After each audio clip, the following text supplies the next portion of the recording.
Veneto 1 con voi. Focus Attualità. Veneto 1 con voi, ben ritrovati sui 97.500 di Radio Veneto 1 e ben ritrovati anche a chi ci sta seguendo nei nostri canali video e nei nostri canali social. Oggi parliamo di eccellenze e lo facciamo con l'ospite che presento subito, Prando Prandi, uomo di marketing, di comunicazione, giornalista appassionato della sua terra, di Treviso del Veneto. Certo. Insomma, giusta come definizione, Prando? Certo, certamente, anche se sono trevigiano d'adozione, ma sicuramente è una terra che mi sta nel cuore, che mi ha dato tanto e che mi ha dato modo di conoscere tanta gente e apprezzarla per i suoi valori, non solo quelli più esteriori, ma anche quelli più intimi. Allora Prando, siamo qui per parlare di una nuova iniziativa editoriale che ti vede diretto protagonista assieme ad Antiga Editore, una collana eccellenze, adesso in mano il primo volume, La valigia dei sogni, una storia di coraggiosi migranti e nuovi esploratori, una collana che vuole raccontare le eccellenze del nostro territorio, eccellenze, uomini eccellenti, imprese eccellenti che hanno insomma una storia incredibile alle spalle come questa della Vettorello che affronteremo tra poco. Ma come nasce, Prando, questo progetto?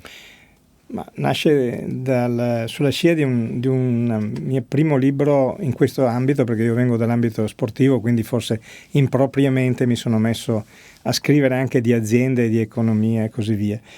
Lo feci 5-6 anni fa, si chiamava Sua Eccellenza, era un libro che raccoglieva una cinquantina di imprenditori trevigiani proprio con lo scopo di mettere in vetrina i loro valori. E questa cosa delle eccellenze mi è rimasta un po' nell'orecchio e alla fine ci siamo incontrati con Antiga, ha capito qual è lo spirito, perché non è un libro su commissione, nel senso che di aziende che fanno company profile o comunque dei loro ritratti ce ne sono. Questa è una storia, è un taglio editoriale che abbiamo cercato per raccontare delle cose particolari attorno alle storie particolari. Questa è una storia particolare, è una piccola azienda, non è una grandissima azienda, ma sicuramente è singolare per quello che è la capacità di cambiare gli aspetti anche imprenditoriali, quindi legati al business, perché sono partiti dalla metalmeccanica pura e sono arrivati a fare centrali idroelettriche, e dal fatto che hanno affrontato in maniera egregia il cambio generazionale, che rappresenta forse il più grosso problema per le aziende venete in questo momento. E parleremo tra poco di questa prima eccellenza. Una cosa volevo chiederti, forse si tratta di vere e proprie eccellenze, molto spesso sono, tra virgolette, passami il termine, quasi sconosciute. Ma questo alimenta in me un pizzico di rabbia, perché in effetti, confrontandomi a vario titolo con decine e decine di imprenditori, mi rendo conto che dalle nostre parti c'è intanto la sana voglia di non mettersi troppo sotto la luce dei riflettori. Un po' perché siamo schivi, un po' perché magari abbiamo paura che mettendoci troppo in mostra magari succeda qualche cosa di non governabile, ma in effetti io faccio una percentuale un po' a spanne, ma un 70% di imprenditori che nel silenzio lavorano e fanno veramente i macchinisti di quella locomotiva che è il Veneto e che ha portato avanti l'Italia.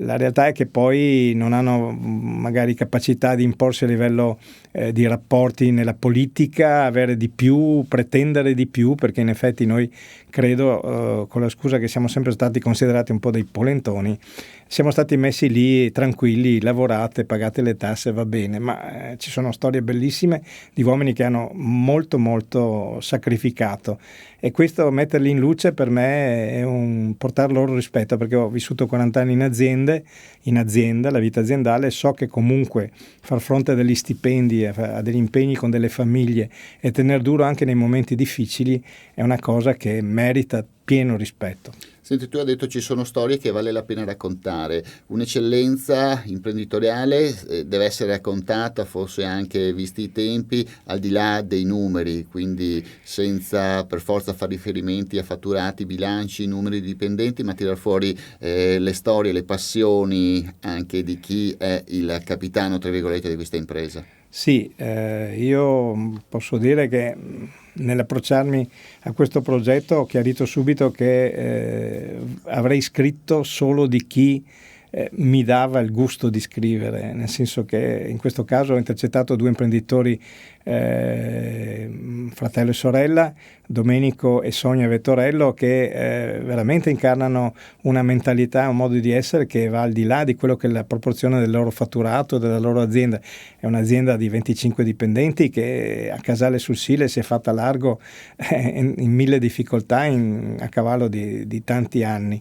Però dove c'è una storia, dove c'è un imprenditore c'è una storia, se poi la storia è succosa, bella e anche piena di aneddoti, è ancora più bello raccontarla. Tu hai parlato di questi due imprenditori, due fratelli, Domenico e Sonia Vettorello, ma la valigia dei sogni parte prima di loro, parte da loro padre. Certo. Raccontaci insomma la storia e il perché anche di questo titolo, La valigia dei sogni.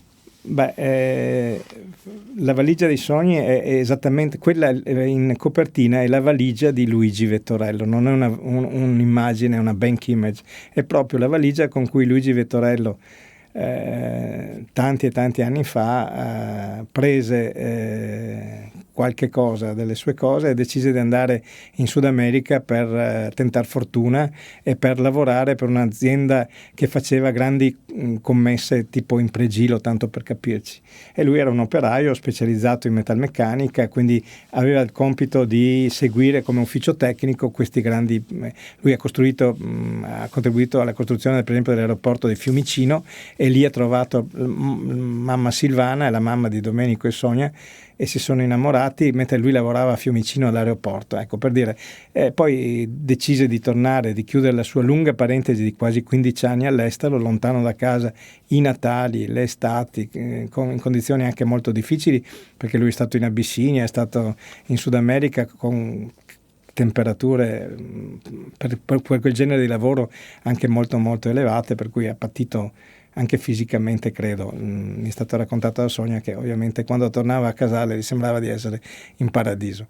E quindi è la storia dell'immigrante che ha trovato la chiave per poi aprire invece una sua impresa, tornato qui nel Veneto, continuando sulla scia comunque del fratello che l'aveva accompagnato, e questo ha portato poi al crescere di questa azienda, che peraltro si cimentava in una impresa che era quella delle piccole aziende metalmeccaniche che facevano i cosiddetti tocchi de ferro, ma hanno capito che questo non era il loro destino, anche perché alla fine l'aggressività dei mercati esteri, i produttori stranieri, portava a non essere più competitivi, e proprio grazie al fiuto imprenditoriale qualche anno fa decisero di guardare completamente da un'altra parte, rivolgendosi al mondo delle centrali idroelettriche e della ecosostenibile, della sostenibilità, di cui hanno fatto la loro bandiera, non solo perché lavorano in questo settore, quindi a contatto con l'acqua,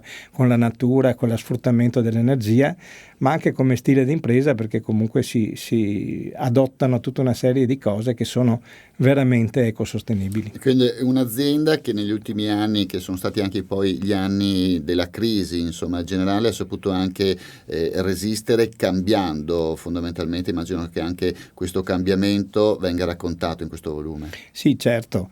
Viene raccontato anche attraverso le sofferenze, le difficoltà nell'intercettare il nuovo che stava avanzando. Devo dire che qui per esempio ci sono dei contributi da parte di altre persone che hanno visto l'azienda dal di fuori, perché questo è anche il senso. Raccontare un'azienda non è solo raccontarla dal dentro e dire sempre che tutto va bene, ma guardarla da fuori e cercare invece di trovare delle sfaccettature anche diverse. Ecco, tutti quelli con cui ho parlato hanno messo in risalto la capacità di intanto fare rete, perché Domenico Vettorello e Sonia Vettorello sono entrati bene nell'ambito confindustriale, facendo parte di un gruppo di metalmeccanici, di una rete di imprese del settore che ha lavorato insieme, ha portato dei risultati insieme, ha raggiunto dei risultati. E questo è stato il primo passo. Il secondo passo è la capacità di aprirsi al nuovo, capendo, girando. C'è un passo del libro in cui Domenico dice: a un certo punto della mia vita non sapevo più che cosa fosse il mio futuro, ma sapevo che c'era e me lo sono imposto, ho cercato con curiosità di guardarmi attorno finché ho trovato la strada giusta. La presentazione di un docente universitario, di Paolo Gubitta. Sì, non è a caso, lui ha voluto, bontà sua, dare questi cenni di apertura, dando quel taglio di monitoraggio un po' sull'impresa veneta, di cui lui è capace proprio per mestiere, perché fa parte della sua specificità, e quindi lui ci ha onorato di queste righe. Comunque ha fatto anche poi nel corso della presentazione venuta a Palazzo Giacomelli qualche settimana fa un suo excursus, il suo atteggiamento sui veneti è proprio simile al mio, nel senso che è ora che veniamo alla luce, teniamo fuori un po' le antenne. Senti, La valigia dei sogni, il primo volume di questa collana alle eccellenze, hai già in mente, come dire, le seconde, le terze, le quarte puntate? Sì, sarebbe stato onestamente giusto avere la seconda, la terza e la quarta puntata già nel cassetto. La realtà è che se non hai un primo prodotto che serve da apripista è difficile raccontare una cosa del genere. Devo dire senza presunzione che il libro è stato fatto perché venga letto, non perché venga tenuto, ma letto, come dice Sonia in un passaggio, Sonia Vettorello, l'autoreferenzialità non porta a nulla, mentre invece essere giudicati e dare un contributo alla crescita del comparto è più interessante. È stata la matrice anche per loro per fare questo libro, che oltretutto corrisponde coi 50 anni d'azienda, quindi in qualche modo si sono celebrati, ma non hanno voluto essere celebrati, tanto è vero che Sonia ha detto proprio poche ore fa, c'è forse troppo clamore attorno a noi, è meglio che lentiamo un po'. Resto defilata. Restiamo defilati. Senti, in un'epoca di social, di video, di velocità, di comunicazione che dopo un'ora è già superata e deve essere rinnovata, tu per comunicare hai scelto il metodo più antico, più tradizionale. Beh, insomma, è vero anche che io non sono più un giovanetto e che il giornalismo che ho cominciato a fare era quello della carta stampata, poco da dire, e i social erano ancora di là da venire. Sarei inattuale e poco moderno se dicessi che la carta stampata ha una superiorità o tirarsi fuori le solite cose del profumo della carta e quant'altro. Resta fatto che la carta comunque ha un vantaggio, si ripone nel momento in cui non si può più leggere, non si ha più voglia, si tirano fuori delle pagine, si sottolineano, si macerano dentro. Certamente se i social avessero tutta l'attualità che 10 anni fa si raccontava, non ci sarebbero più né librerie né libri, invece di libri ce ne finiscono anche troppi, e le librerie mi risulta che pullulino almeno il weekend di gente che va a comprare i libri, quindi vuol dire che qualcosa ancora c'è. E ringrazio per averci dedicato questa intervista, ringrazio Prando Prandi, ringrazio anche voi per essere rimasti in nostra compagnia sui nostri canali video e sui nostri canali social. Grazie Prando. Grazie a voi. E vi ricordo ancora La valigia dei sogni, una storia di coraggiosi migranti e di nuovi esploratori, che poi è la storia di questa azienda di Casale, la Vettorello, un'azienda che compie 50 anni. Il primo volume di una collana alle eccellenze edita da Antiga Edizioni. Grazie ancora a tutti per l'attenzione e restate sintonizzati sui nostri canali. Arrivederci. Veneto 1 con voi. Focus Attualità.